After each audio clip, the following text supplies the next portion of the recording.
أعوذ بالله من الشيطان الرجيم بسم الله الرحمن الرحيم سورة بقرة دویمه سپاره آیت نمبر 226 الله سبحانه وتعالى فرمای للذین د پار د هغه کسانو یؤلون من نسائهم چې هغوی قسمونه وخوري خپلو ښځو ته د نږدې کېدو نو تربصو دی به انتظار کی اربعت اشهر تر 4 میاشتو پورې فإن فاؤ پس کچری دی واپسی وکړله نو فإن الله غفور رحیم پس بشک الله بخونکی دی او رحم کوونکی دی. دې ته ایلا ویل کېږي مخکې د جاهلیت په دور کې به چې چا قسم وخوړو خپلو ښځو ته چې زه به تا سره نور څه تعلق واسطه نه ساتم نو دې ته به د 4 میاشتو پورې مهلت و په دې منځ کې دوی به یو بل سره روغه وکړه نو د قسم کفاره وه او د دوی تعلق د ښځې خاوند به بیا واپس و. وین اعظم الطلاق کچری د دې اراده و د طلاق د ښځې خاوند دواړو نو فإن الله پس بېشک الله تعالی سمیع علیم اورېدونکی دی پوه دی په هر څه باندې.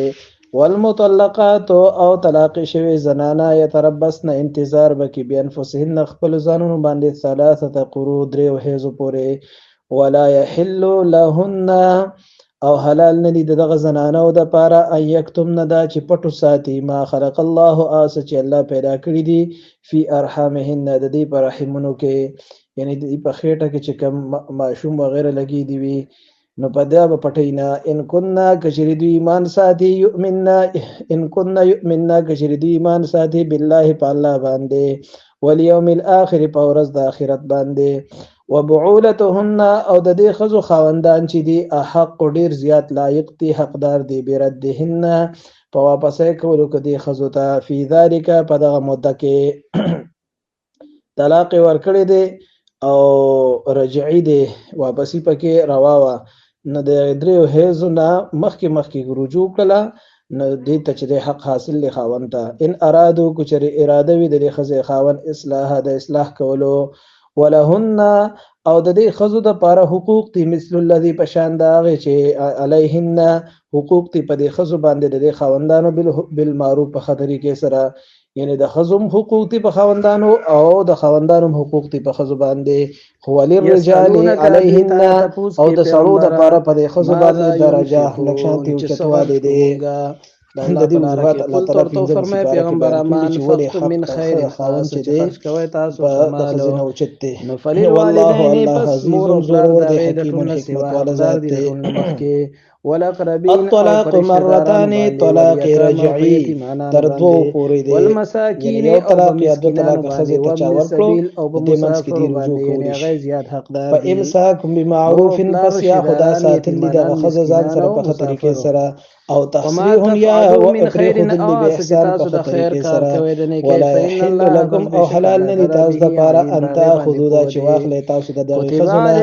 مما آتیتموهن اسه تاسو ورته په مهر کې شی نشي یعنی خاوندانو ته د حق نشته چې د خزونه سوس د مهر واپس واخلي الا ان يخاف مگر دا کدا خزه خاوند واړو یریږي الله یقیم حدود الله دا چې قائم بونه شو ساتلې مونږه قوانین حدود د الله تعالی فإن خفتم پس کچری دي دواړه یریږي تاسو دواړه یریږي الله یقیم چې قائم بونه شي ساتلې دي دواړه حدود الله تعالی حدود قوانین